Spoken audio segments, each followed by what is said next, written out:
Popularly known as the City of Seven Hills, Rome is situated on the bank of River Tiber.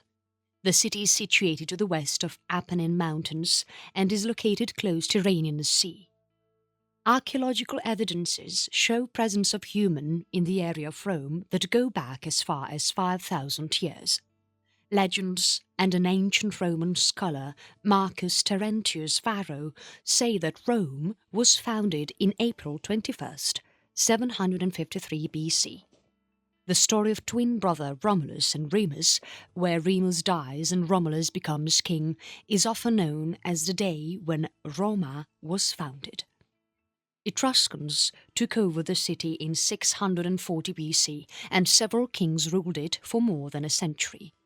The Etruscan rulers improved the infrastructure and made a lot of constructions throughout the city.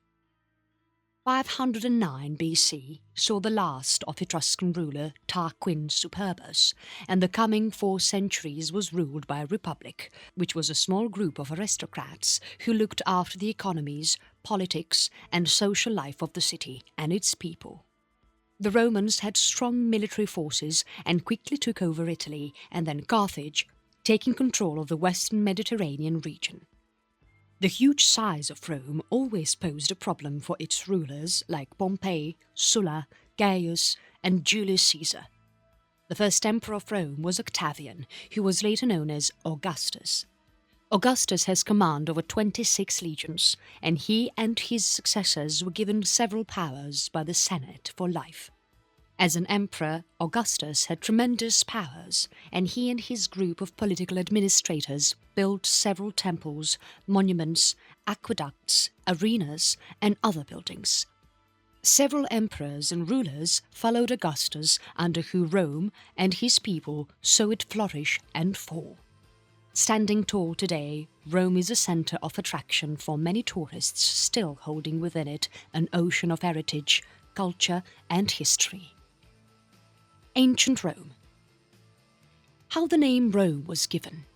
It is thought to have been a derivation from a Greek word meaning courage and bravery, and a connection with a root rumtit, which referred theoretically to the symbol of wolf that took care of the twins Romulus and Remus. The city was Ruma when it was ruled by the Etruscans. A connection can also be made with the Tiber River, which was earlier known as Rumon. Forming of the city. The city of Rome was initially formed by the rustic settlements on the Palatine Hill and other hills surrounding it. The Quirinal Hill was a sort of military camp for the Italic tribes. This part had an island where Tiber could be traversed, and Rome became a sort of crossroad for the travellers and traders who were travelling north or south on the western part of the peninsula. Archaeologists have found proof of 2 settlements from the 8th century, the Ticintis and the Luceres, who resided on the Quirinal Hill, and the Rumi, who occupied the Palatine Hill. There were several other tribes besides these who communicated in Italic. The Sabines, Umbrians, Latins, Oscans and Samnites are some of the tribes from the 8th century who share the peninsula with the Greeks and the Etruscans. Etruscans occupied the northern part of the peninsula and founded many cities which highly influenced the Romans. The only knowledge of the Etruscans has been derived from the tomb and grave findings. The excavations show that the Etruscans were warlike and were patriarchal and patrilineal. The Greeks who lived in the southern part of the peninsula also found many colonies like Crotone, Cumae, Reggio Calabria, Taranto, Naples and Sibar, which were together referred to as the Magna Graecia by the Romans. Etruscans in power. The Etruscans dominated Italy after 650 BC. Traditional tales have been included often when it comes to the ancient history of Rome, because most of the records were destroyed by the Gauls, a Gallic tribe, in 390 BC when they destroyed the city after the Battle of Allia. The names of the kings known are questionable, however, the latter ones do have historical evidences. The Etruscans had great impact in the development of Roman Empire. They were good engineers and made some important constructions during their time. They built the Cloaca Maxima and bridge over Tiber, which was named Pons Sublicius, and many more. In their quest to expand their empire, the Etruscans moved south and tried to capture the Greek lands. Although they succeeded in doing so for quite some time, but the clashes didn't last long. The Etruria started to decline, and the Romans took this opportunity to rebel and overthrew the last Etruscan ruler. They established a republic system which comprised of the nobles of the city. The magistrates were elected annually, though assemblies, and every man had the right to participate in politics. The influence of Etruscans on Rome was there to stay. The people of Rome learned to build from temples from them and also follow their style of worship. Like the Etruscans, the Romans also worshipped three gods: Uni, Minerva, and Tinia. The Etruscans, on the other hand, addressed their gods as Juno, Minerva, and Jupiter.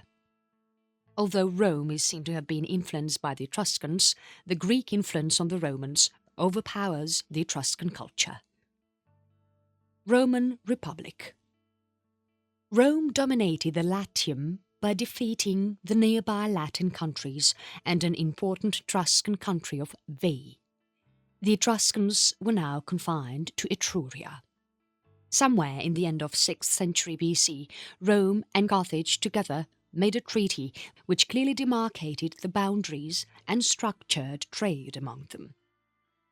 Senones of Gallia and the Brenners attacked the flourishing Romans. The Battle of Allia was the fiercest that happened to the Romans, but Rome soon rebuilt what they had lost. They conquered the Etruscans and seized the territory from the Gauls. They moved south where the Samnites temporarily set them back, and by 290 BC the Romans had more than half of the peninsula under their rule. Rome was frequently at war, and amidst this they also faced internal conflicts. The aristocrats, or the patricians, and the commoners, or the plebeians, had struggles amongst them. These skirmishes led to the establishment of ancient Roman Republic, where the patricians had to share the political equality with the plebeians. It was only when the plebeians left the city in 494 BC in revolt that the plebeian tribune office was formed and power was given to the plebeians. By the 2nd century, Rome experienced an expanse in their population. The Romans now also added Sardinia and Sicily to their realms. The Romans admired the Greek civilization, and the Greeks thought that the Romans would help them settle their civil discords. The Greeks invited the Romans multitudes to intercede in Greece. Greeks were soon subdued, and by the Romans, who crushed the Macedonian assemblage in 197 BC and 168 BC. Finally, the Romans crushed Corinth and pinned down Greece under their rule. Annexation of Carthage followed soon and was finally made a Roman province. The Romans did not stop their conquests and moved to Asia once they finished with their subjugations in Spain. Rome was in danger during the end of the 2nd century, when they were threatened by the invasions of Germanic people from tribes of Teutones and Cimbri. They entered Italy by crossing over River Rhone. Roman army went through a great reformation under their general and statesman Gaius Marius. He also won 2 decisive battles in 102 and 101 BC for Rome. His way of reorganizing the army was so effective that it was kept unchanged for several centuries. Slave rebellions and social wars between Rome and her allies gave rise to numerous internal complications, and the existence of republic was under threat. By the last century, Rome was a rich and thriving empire with wealth gained from their conquered countries. The allies of Rome got less returns and rebelled. They wanted to have the citizenship because they supported Rome all along. Although the battle was lost by them, they were given what they craved for. By 1st century AD, all the inhabitants of Italy were citizens of Rome.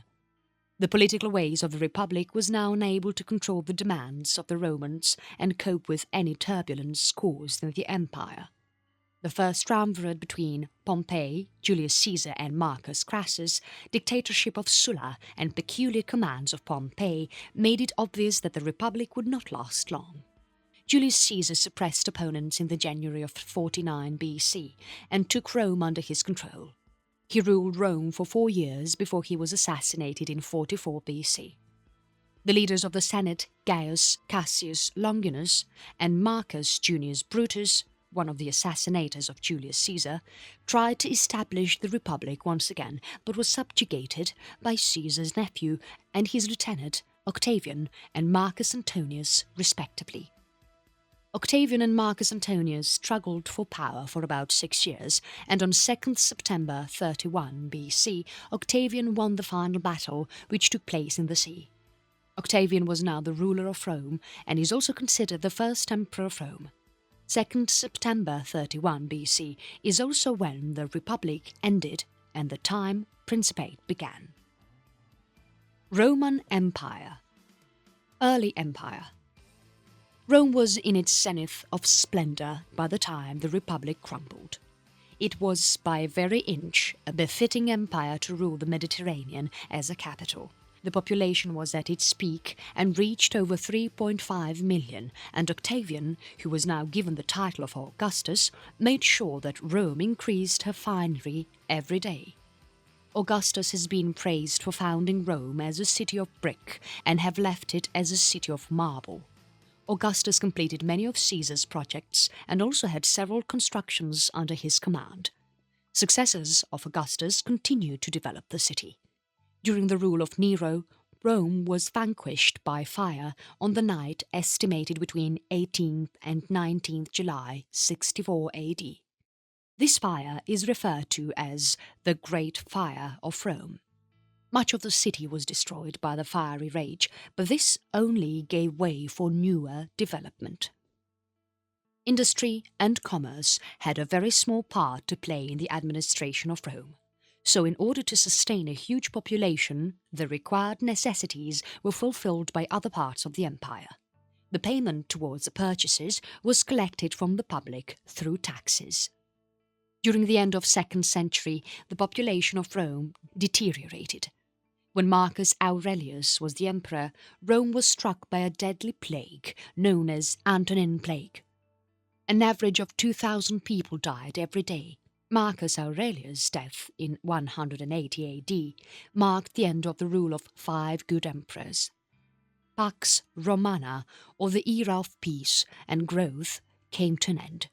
The year when Commodus, son of Marcus Aurelius, took over his father's throne in 177 AD has been seen as the time when Rome started to fall. In 273 AD, when the Aurelian War was completed, the population of Rome was just 500,000. Crisis of the 3rd century. Rome was a completely different place by the 3rd century. Barbarian invasions, political upheavals, and natural calamities brought her down. Rome was now a capital for name. The emperors did not spend much time here now.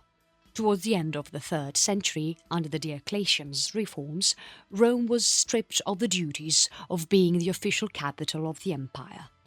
Western leaders from Ravenna, Milan and Gaul took over the charge as emperors later on and ruled Rome. When Constantine I came to throne, he made Constantinople the new capital. Most of the Roman aristocrats and artisans moved to this new capital. Christianity. When Christianity first reached Rome in the 1st century AD, the religion was thought to be a type of Jewish sect and not a separate religion. The Romans did not welcome the Christianity, and there were various punishments that were sanctioned by the laws.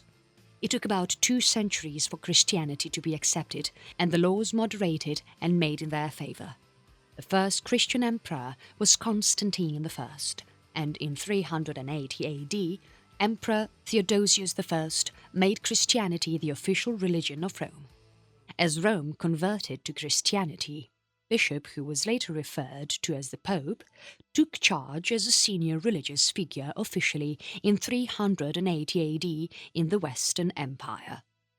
Constantine did much to promote Christianity, and the first great basilica, St. Peter's Basilica, Old One, was built by him. Invasions, barbarian and Byzantine rule. On August 24, 410 AD, Rome was first attacked by Alaric, whose army was mostly made up of barbarians. A stream of attacks followed closely. The city who had subdued the world was now being sacked. The population fell steeply, and by the 6th century the population was just about 100,000. The splendid city was rummaged, and in order to survive hard times, the citizens of the city started tearing down the buildings and monuments. They used the limestone and marble from these buildings. The earlier temples were now being broken, and their stones were used to make new churches. The Pantheon was now the church for all martyrs. The temple of Romulus and Remus was now the Basilica of Cosmas and Damian, the twin saints, and many old constructions, such as these, were converted and used to newer purpose. Julius Nepos was the last emperor of Rome who was murdered in 480, and his place was taken by Odoacer, who swore allegiance to Zeno, the emperor from Eastern Empire. Among wars and battles, Rome and her citizens suffered terribly. There were continuous wars, and the city was plagued by diseases like malaria. The aqueducts were broken, the drainage system were not maintained, the lower-lying areas were now marshes, and the population was about 50,000. After the rule of barbarians, when Rome was taken back, the supervision rights and the authority to appoint various officials were now in the hands of Byzantine authorities in Ravenna. Pope gained more power and was now considered more powerful than any other official. Justinian I was the emperor now who tried to bring up Rome by repairing it. His nephew Justinian II made some successful campaigns and captured several cities along the coastline. Much of Rome's food came from Sicily and other parts of empire, which is why they continued to be ruled by Byzantines, and if they disagreed, they would be taken over by the Lombards, who were Germanic people. Medieval Rome. Rome breaks up with Byzantine and forms papal states. With the revolts of Pope Gregory II in 727 and several wars and conflicts, papal states was formed.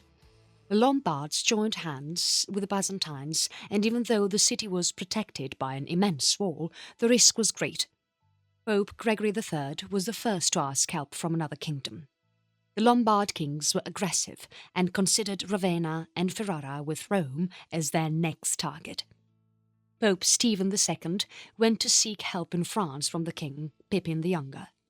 Together with the armies of France under Pippin, the Lombard king Aistulf was defeated at Pavia. However, as Pippin went back, Rome was kept besieged for 56 days by Aistulf. They retrieved north as they got the news of Pippin coming back to Italy. Aistulf, keeping his promise, this time returned the lands to the Pope, after which the Papal States was born in 756. Once again, the Lombards started plotting against the annexation of Rome in 771. King Desiderius planned to seize Pope Stephen III in one of the pilgrimages to be held within the city. However, the tables turned, and in 773 the Lombards fighting under Desiderius were crushed by Charles I, who was the king of Franks and was asked upon for his help by Pope Hadrian I. The kingdom of Lombards fell. Once again, Rome gained back its political influence, now with a bigger trajectory. Crypta Balbi in Rome and a museum has been devoted to showcase the remains from medieval Rome. Commune of Rome and foreign rulers.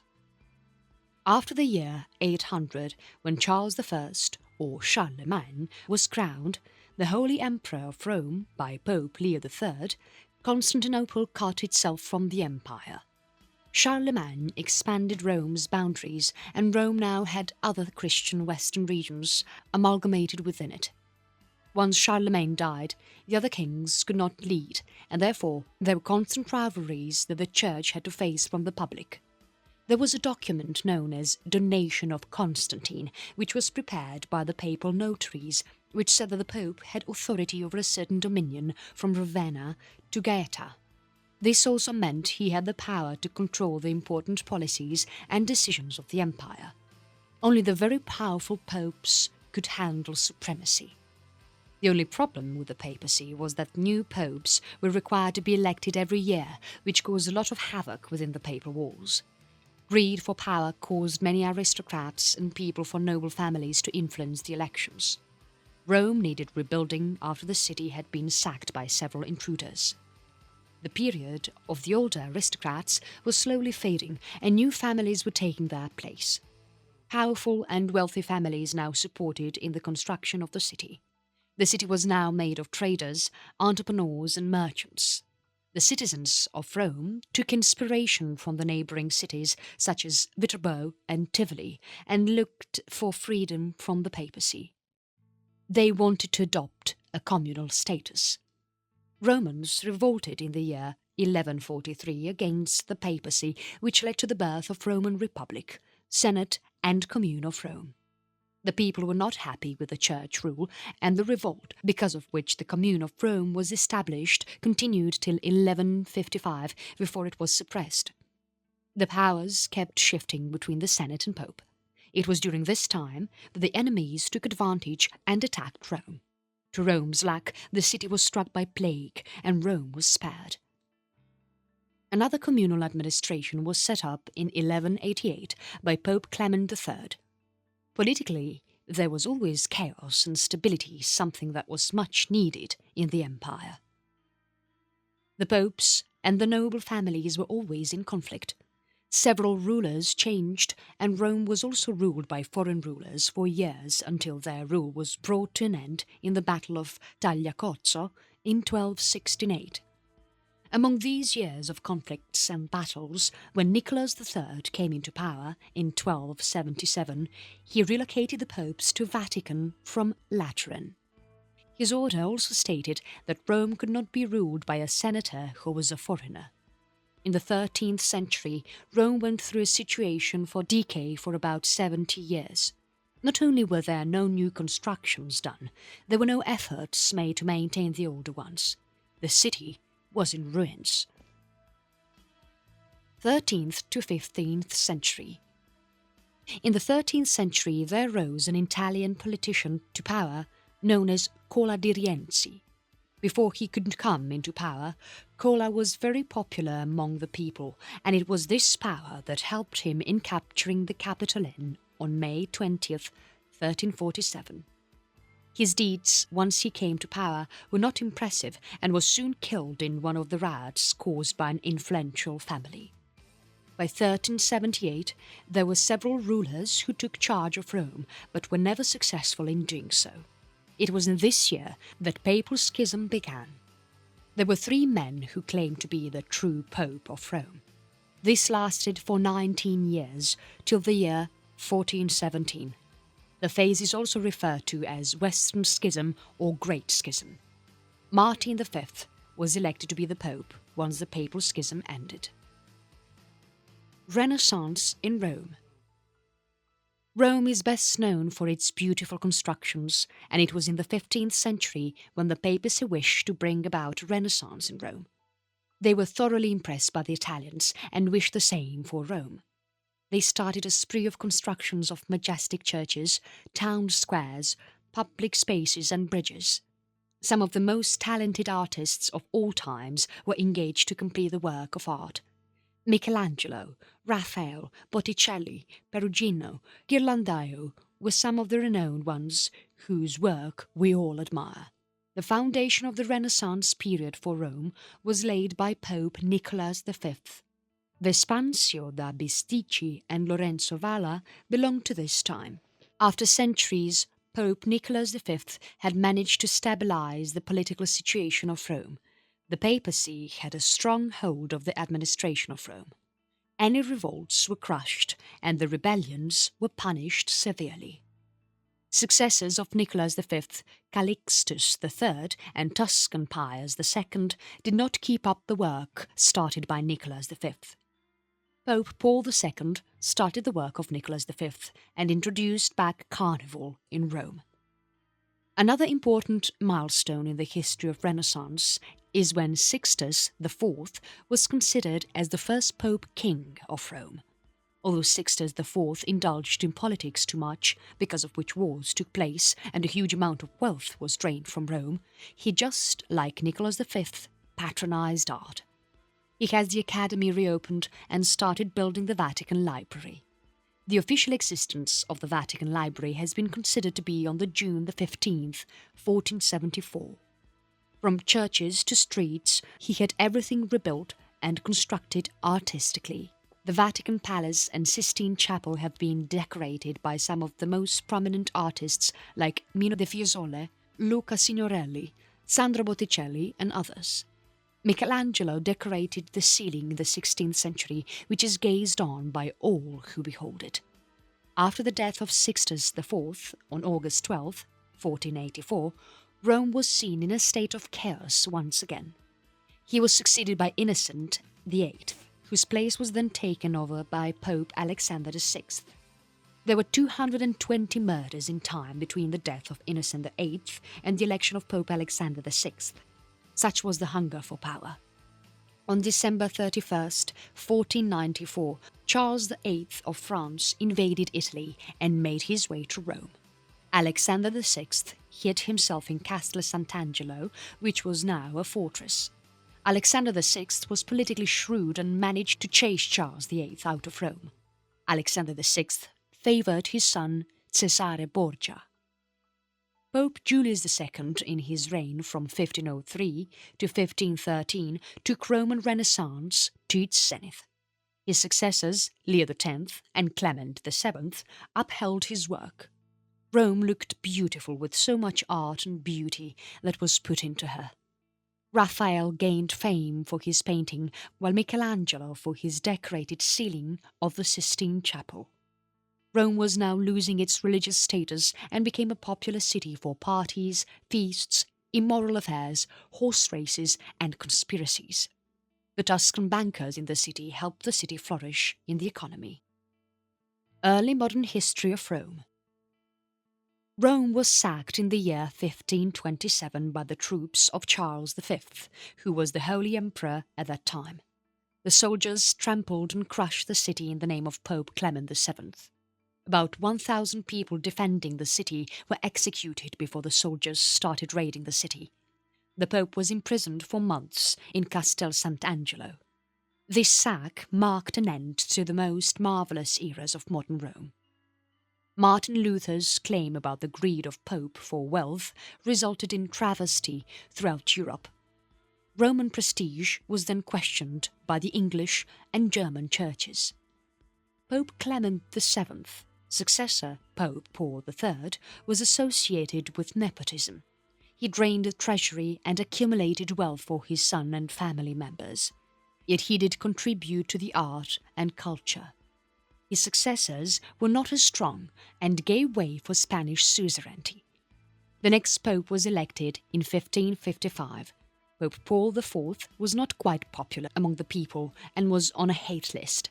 His political acts led to besiege of Rome in 1556 by the Kingdom of Naples. On his death, the angry mob burned down the Holy Inquisition Palace and broke his marble statue on the Campidoglio. Counter-Reformation. Between 1545 and 1563, it was time for Catholic Reformation.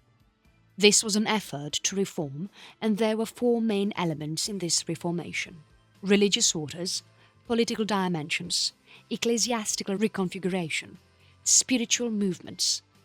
The Reformation comprised of reforms in religious life, foundation of seminaries to train the priests, various spiritual movements that were centered on devotional life. There were also political activities such as the Roman Inquisition, which had been initially formed to fight the spread of Protestantism through Italy. This group carried on their work, and ultimately by the 18th century the organization was getting rid of the Church's power and removing the unorthodox crimes that were happening around Italy. Under the Counter-Reformation, the Jews had to stay in the Roman ghetto and had to stay locked at night. In order to distinguish themselves from the others, the women had to wear veils, while the men had to put on yellow hats. These Jewish ghettos existed for another 350 years in Europe. Pope Pius V and Charles Borromeo, who was an Archbishop of Milan, were the two most significant people to have actually made the Counter-Reformation a success. The court was now a simple place, the jokers were removed, and all the bishops and cardinals were sent to the city and lived like the other citizens. Blasphemy and having concubines were acts that were sternly penalized. The prostitutes were confined to a restricted place and were debarred from prostitution. Pope Pius V's successor was unable to uphold the Reformation as his ways were not strict enough.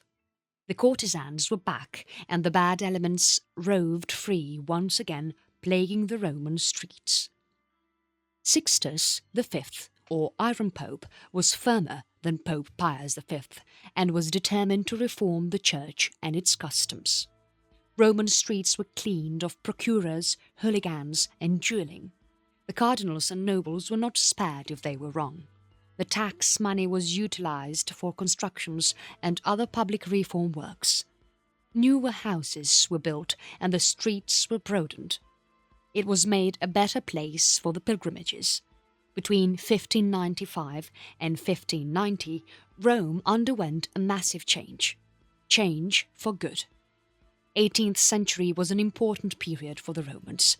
The empire spread now Latium, Marche, Ferrara, Umbria, Bologna, legations of Ravenna, Romagna, Pontecorvo, Benevento, parts of Avignon in southern part of France, and Comtat, Venaissin, that were part of the Papal States. Rococo and Baroque art flourished in Rome at this time. These famous Spanish steps and Trevi fountain were also constructed. In 1734, Palazzo Nuovo was opened to the public. It was the first museum in the world which the people could visit. Giovanni Battista Piranesi was a famous artist who sketched several views of Rome. His versions of sketches of classic Rome were so beautiful that there were thousands who came to visit the city to see the actual ruins. Modern history of Rome. Unification of Italy. The Pope's powers came into question when Rome was seized by the armies of Piedmont. Piedmont has already united Italy under them. From 1861 to 1929, the exact situation of the popes was in question, and the situation has been termed as Roman question. They continued to remain in the palace and sent and received ambassadors, however did not leave Vatican till the dispute was resolved in 1929. The popes did not consider the rule of the Italian kings in Rome. A small Roman republic took place in 1798, but it did not last long. Napoleon took Rome under his empire and it was made a part of France. Congress of Vienna restored the Papal States once Napoleon fell. Comtat, Venaissin and Avignon were now made a part of France. 1849 saw another Roman Republic, and with it rose two powerful people from the Italian unification, Giuseppe Garibaldi and Giuseppe Mazzini. The Republic, like the first one, was short-lived. The mind behind these two figures was the Prime Minister of Piedmont, Sardinia, Camillo Benso di Cavour. For those who wanted to see a united Italy were unable to understand the exact consequences of the unification. Several revolutionaries demanded a republic, but ultimately it was in the hands of a king and his chief minister who held the power to bring together all the Italian states under a monarchy. In order to unite Italy under Piedmont Sardinia, Cavour decreed huge industrialization. Cavour thought if he becomes an economic leader, all the states would subdue. Under this attempt, he also had the Piedmont army sent to join the British and French in the Crimean War. Piedmont, Sardinia and France were now in friendly terms. Pope Pius IX returned to Rome with the help of French army, which clearly showed that Rome was not going to be a part of the unification. Under the Mill Expedition and Second Italian Independence War, the whole of Italy excluding Rome and Venetia were to be unified under House of Savoy. Giuseppe Garibaldi, who is also considered to be one of Italy's fathers of the fatherland, played a very important role in this unification. He was a nationalist and fought in several campaigns, which ultimately led to the unification of Italy. Although Cavour publicly detested the works of Garibaldi, he secretly supplied his campaigns with weapons. After some more political turmoil and the Austro-Prussian War in July 1870, Franco-Prussian War began and the then Emperor Napoleon III was unable to defend Papal States anymore. The Italian army led by General Raffaele Cadorna marched in Rome on September 20th of 1870 from Porta Pia. They captured the Leonine city the next day, and an interim government was formed by Cadorna. He included the local noblemen in order to avoid revolts. On October 2nd, 1870, Latium and Rome were taken possession of by the Kingdom of Italy. There were 133,681 who voted for the annexation, 1,507 voted against, and the remaining supported the decision. 40,785 votes were from Rome who said yes, while there were just 57 votes who disagreed and casted no. The Italian government had intended to let the popes keep certain part of Rome, Leonine City, which was a small papal state to the west of Tiber. Pope Pius IX was the elected pope when this decision was made. Pope Pius IX declined, as accepting the offer would have been an indirect authorization of the legality of the Italian kingdom's rule over his earlier realm. A week after the Italians entered Rome, they took over the complete city except for the Apostolic Palace. It was now that the people of the city voted to join Italy. Rome was declared the capital of Rome on July 1st, 1871. From this day till June 1929, the popes did not have any power. Even though there were no restrictions on the pope to go anywhere, Pope Pius IX declared that he was a prisoner of Vatican. Kingdom of Italy declared Rome in 1871 as their capital, even though it was under the control of the Pope. Benito Mussolini swiftly rose to power after the World War I, who attacked the city in 1922 after consulting with Victor Emmanuel, who was the King of Italy for the period, and made allies with Italy. The population of the city grew to 1 million in the period of war. February the 11th, 1929, the Lateran Treaty brought an end to the Roman question. It was signed by Cardinal Secretary of State Pietro Gasparri on behalf of Pope Pius XI and Benito Mussolini for King Victor Emmanuel III. The treaty was effective from June 7, 1929, and the agreement established an independent state of Vatican City and Roman Catholicism a significant position in Italy. Rome hardly suffered any damages in the World War II because no country or nation wanted to jeopardize the life of Pope Pius XII.